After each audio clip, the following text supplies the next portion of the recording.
I'll try and divide my discussion today into three parts. First is about how we see the big macro India. The second is the banking and financial sector India in the context of that. And from there, what are the opportunities we as a bank see in the context of the big macro and the reality of the Indian financial sector. On the big macro, which is the first part of how we think about it, the big macro today looks significantly better than if we had this conference in June, July 2013. And it is pretty significant. And India has pulled back from what I think was the precipice of a potential crisis. A current account deficit, which was, as you know, close to 5% or $80 to $90 billion a year. We are now down to 40 to 45. And to be able to do on an annualized basis, and to be able to do that in a period of less than 6 to 8 months is pretty significant demonstration of, I think, some solid policy push and also action and execution. Because if you go back to 8 or 10 months ago, we could not have imagined a situation where we sit today that our current account is now around $40 to $45 billion on an annualized basis. Yes, the big one was gold, which made a significant difference. But I do believe on the ground, and this is something I see as a banker in terms of the way credits are going, we are seeing a significant improvement on the export sector. We are seeing pickup in demand for credit for exporting companies, and this is real. And therefore, we have, I think, achieved this improvement in the current account as a combination of reduction in gold imports, some reduction in imports coming from a slowdown in the GDP itself, and thirdly, without a doubt, there is a on-the-ground improvement in the export-led and export-related sector. We can also see it in the services side, particularly in the traditional software services and technology areas, where we are seeing an improvement and a reasonable growth story out there. Therefore, we are moving to a significantly more stable current account, and therefore, I do believe that India is far less fragile than what the Fragile Five seem to suggest in the context of the current account. At a level of around $40 billion, India's current account is much more financeable than at $80 to $90 billion. Moving beyond that, the next big discussion is the fisc, and I suppose we will get a clearer picture by the time I end. Therefore, I run a serious risk of completely misjudging what the situation may be an hour from now. But my sense is we get to 4.8 or below, and in terms of the fiscal deficit. And there has been a lot of discussion, oh, this fiscal deficit achievement is coming because we've pushed a lot of our expenditure into the next year and also some one-time front end. But the important point is, unlike we have seen sometimes in the past, this time the number is coming based on cash in. And whether it's dividends, whether it is sale, whether it's whatever it is, the money is into the bank of this government. And it's not coming out of any accounting fiddles which we need to worry about. Having said that, what happens to the future? Is there some amount which may not come every year? Of course. I mean, like dividends from Coal India of the scale and size we saw may not come into next year. But I do believe the fiscal situation, again, is better than what it was 2 years ago, or even at the last budget. So a significant improvement in the fiscal is on the cards. We will also get a sense in an hour from now on what the fiscal number into next year is. And I would hope it's not a number more than 4.5%. So maybe even a bit lower. But if that's the kind of number we go into the next year, I think we are seeing significant improvement in the fisc as well. Therefore, big macro India is certainly getting much better. The question then is, what happens to the economy and also the financial sector issues which I will talk about. First of all, my view on the economy is we end 2014 at sub 5% GDP, and into next year, the elections will have a delta. And my view about delta is a good outcome, a stable outcome gets us to 5.5%. in 2014-15, and a bad outcome, which is a fragmented third front, gets us probably in the region of around 4.5. I do not believe that the economy goes much lower than 4.5, even in a pessimistic situation, which the probability of which is certainly there. And therefore, any discussion on GDP has to factor in the politics of the day. And I think most of the markets and also the pollsters seem to be betting on a BJP-led government as the base case. And there is a, in my view, and again, I don't hold myself responsible for this view for more than 24 hours because it's a fast-changing situation out there.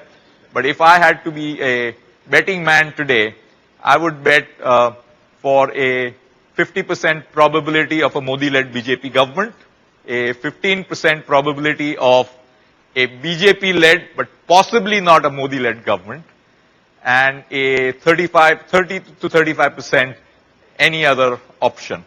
So this is my voting on the budget today, on the elections today, but I don't hold myself responsible for this more than maybe 2 hours because vote on account may be a political statement as well. And this can change. I've seen politics change. We've seen it in 2004 where it was a given that it is a BJP coming back again, and you saw the Congress resurging itself in the last few months. And we saw a similar situation in 2009. Most pollsters were assuming that the Congress gets 160 seats but produced 205 when the box was opened, and investors were scrambling, particularly the ones who were sitting on cash because the markets opened at 10 or 20% gap up. And the question therefore in my mind is that in the context of this politics, in the context of this GDP, how do investors play this marketplace? Do you buy before? Do you wait for the elections and then find that you got a surprise, positive or negative, up, down 10%? Or you wait for a few months after the elections? And it's a tough one, and I would hazard to say that the next 3 days will give you enough insight to be able to take your own call on this. Moving beyond, friends, therefore a 4.5 to 5.5% GDP, a big tipping opportunity and a risk where you can get an alpha in your portfolios but by just taking a call on which way the markets go. Therefore, do you take a call in the next 60 days before the election, wait it out, or later? So I think the betting game on this is going to be crucial. And on this one, fundamental analysis is pretty difficult. Therefore, whatever the analysts say, finally the black box is going to come out with a surprise or not. And we will probably get a clarity on that by middle of May. So we are roughly 90 days between now and the results as India takes its call into the future. So moving beyond the real economy, if we believe that broadly the range for the GDP is 4.5 to 5.5%, the next question is, what are the issues which we see are going to be lagging the real economy? And the single most important issue, I believe, now is going to be the India's financial sector. For a long time, Indian financial sector was able to support GDP growth. This time around, I see a disconnect between the financial sector and the real economy. And there are a variety of reasons for this. The most important one, as I see it, is despite everything, I see some of the very bad decisions which have happened in the last 5 years have been on the investment side. And what has really happened on the investment side of Indian GDP? We have invested money with very poor outcomes. Therefore, for a while, consumption was going ahead and being held up. But as the investment spend, which has happened and is not producing outcomes, it's beginning to affect the consumption side as well.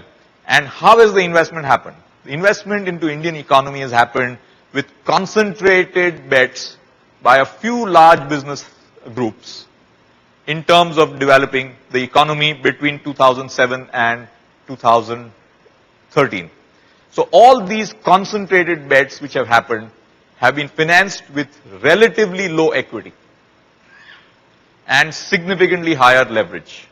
So essentially, many banks in India became private equity investors, taking all the risks of private equity with very little upside for taking those bets.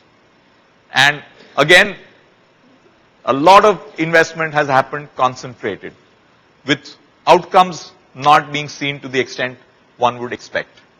So how does one, therefore you have a financial sector which now is beginning to feel the pressure of significant choking as you see it. And on the big picture, if you look at the Indian financial sector, the total equity in Indian financial sector is about $100 billion. The total loan book of the Indian financial sector is give or take $1.2 trillion. Reported gross NPL plus restructured assets is approximately 10%. My sense, and I know a lot of you investors love to have data to reaffirm this.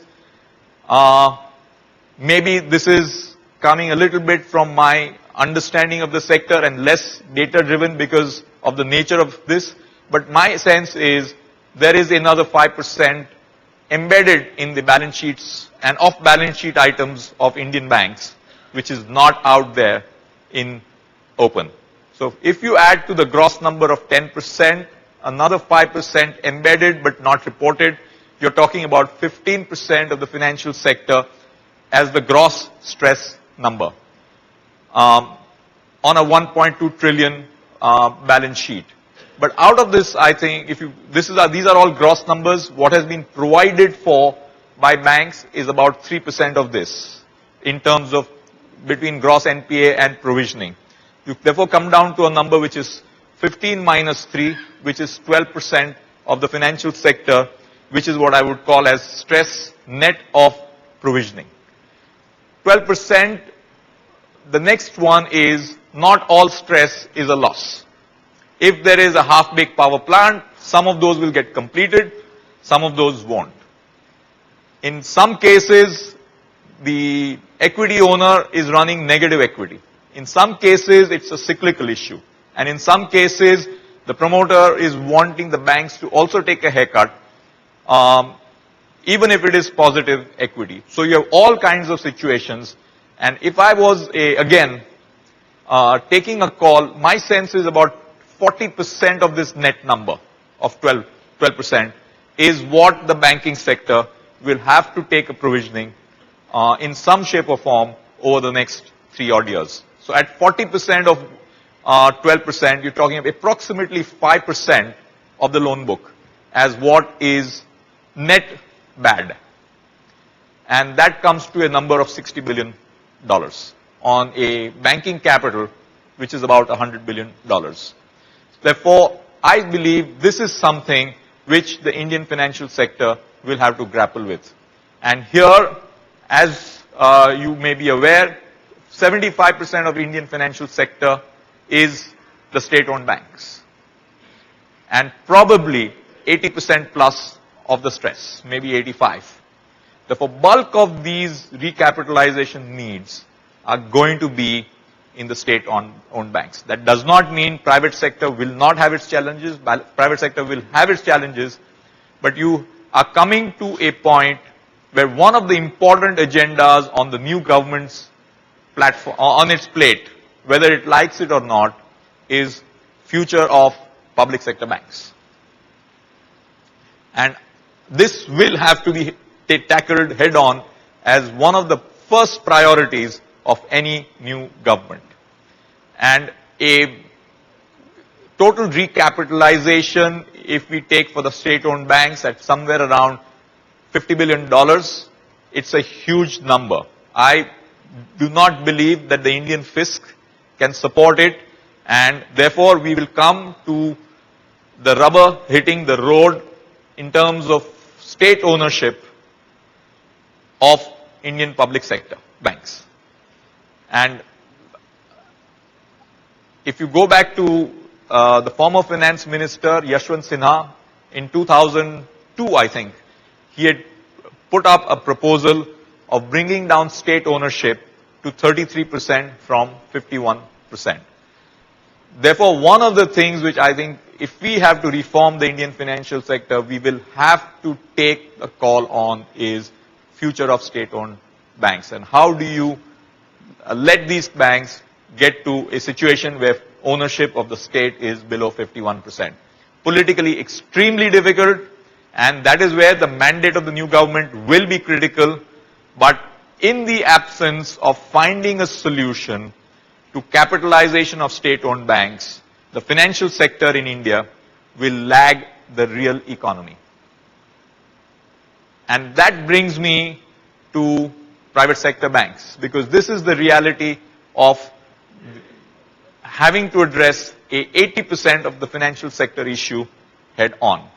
And in that context, just again, many of you may have participated, some of you may have looked at but not participated in the State Bank of India capital raise which happened a few weeks ago.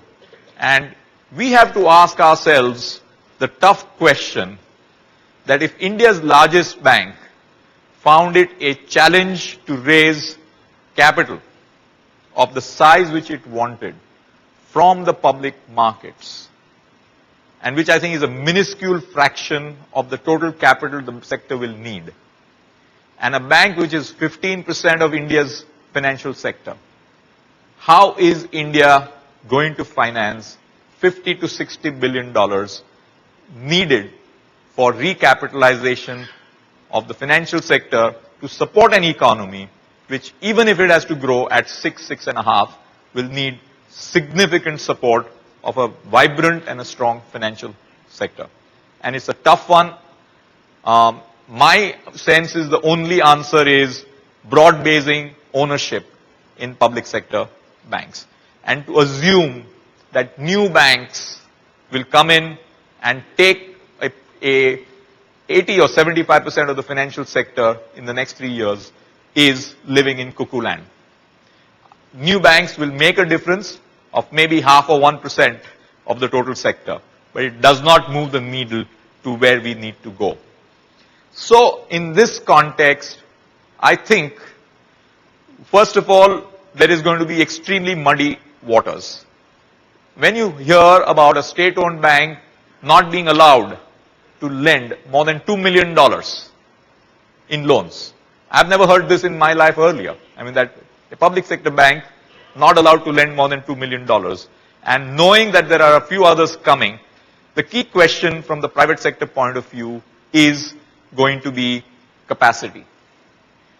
How does the private sector in the banking space handle this challenge of capacity? And when we think about capacity, we think about capacity in banking from 3 different lenses.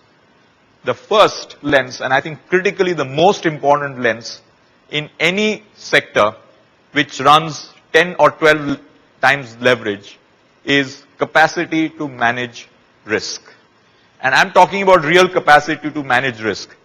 Many banks in India, both public and private, have demonstrated good capacity to manage risk through accounting. I'm talking about managing risk in the real sense and in real capacity, not through good accounting. So when we are talking about managing risk from the point of view of capacity, the big focus, and this is, I will bring our own thinking on this, if there is one single big focus for us, it is how good can we have a capacity to assess, manage, and deal with risk. And this is the single biggest focus which we at our bank are doing, because we see capacity to manage risk as a key success and a differentiating factor for the future of banking when you have 75 to 80% of Indian banking going through challenges. The second big capacity building issue is obviously capital. And on this one, I think private sector should be extremely focused on having capacity on the capital side, because in the absence of that petrol in your engine or in your tank, how are you going to be able to take advantage when the economy will need support and growth. And there will be outstanding opportunities to lend money in this, both in the normal lending space as well as in distress situations, where capacity of capital, especially as India moves towards Basel III, is going to be the next big capacity required. And then clearly the third one is extremely important as well, which is the capacity of distribution. What is the capacity of a financial institution to be out there, to be able to raise disproportionate, low cost and stable liability for its future growth? And it is here, for example, when we think about our bank, the single biggest focus for us in capacity building is in building stable and low cost liability. Whether it's branches, whether it is digital, whether it is both organic and inorganic, capacity building on distribution is going to be the crucial part in addition to managing risk and managing capital. Therefore, risk, capital, distribution are the three levers on which the Indian financial sector will have a major turning point in its history. And I look back at the last 28 years of my career in the financial services industry and the various cycles I've seen through this period. The first one was, as some of you may be aware, the famous Harshad Mehta scandal, which created its sense of destruction. The next one was post the Asian crisis, and I'll just delve on this for a bit. Post the Asian crisis, you saw a significant turning point in Indian financial sector. Some of you may recollect the biggest names in Indian financial sector were Unit Trust of India, IDBI, the financial institution, IFCI, of course ICICI and others. But we saw significant mortality in the Indian financial sector post the Asian crisis. But institutions which sort of got their framework right at that point of time actually gained position and share. I see a similar situation happening at this tipping point, because it is going to lead to mortality in pockets, in restructuring of capacity within the Indian financial sector, and disproportionate growth opportunity for people who can sustain and survive the stress. And I do believe that no firm can take it for granted that everything will be fine, because you don't know where the next accident is. But therefore, in general, people who come out of this will, and with a good business model, will come out disproportionately stronger, as they did in the cycles over the last 25 years. And beyond the banking sector, I do believe, just one moment on the banking sector, I do believe that in the next 12 to 18 months, consolidation will not be good to be. Consolidation will be need to be. Because banks will have to find homes for making sure that they can continue to have a business. And this kind of consolidation in the next 12 to 18 months will be, again, a discontinuity, but also a potential opportunity. Beyond banking, and we're talking about the financial services industry, and I go back to our own numbers, and those numbers are a stunning mirror to me, myself. Between 2007-8 to now, if I stood in front of you in 2007-8, capital markets businesses were 60% of our profits. Today, obviously, our profits have grown significantly from then, but they today are 6% of our profits. And the reason is not because we are not committed to it. We are. And I hope some of you in this audience would confirm that. But it is about a change in the marketplace. The structure of the Indian financial sector has dramatically changed. It has become excessively in a bank-led model. What I would like to believe that, of course, the banking piece will be a very significant dominant piece of the Indian financial sector. But if I was, again, being a betting man, I do believe at some point of time, the insurance sector, particularly the life insurance sector, will be the next big leg to support the growth of the Indian financial sector. The Indian insurance sector in India has gone through its trough in the last 4 or 5 years around productivity issues and and also getting the art of selling right.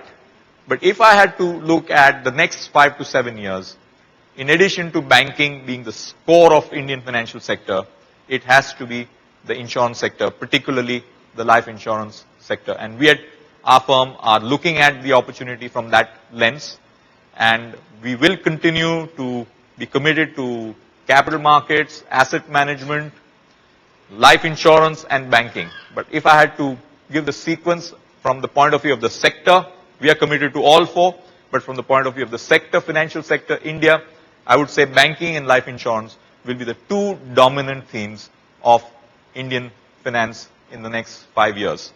And with that, friends, as I think about the whole aspect of the Indian financial sector, I do believe that we are once again at a major discontinuity in the history of Indian finance. And there will be losers and a few winners. And the winners, no one can take it for granted. And I therefore would like to end by saying the only way we can grow and flourish in the Indian financial sector is if you have one mantra, which is only the paranoid survive.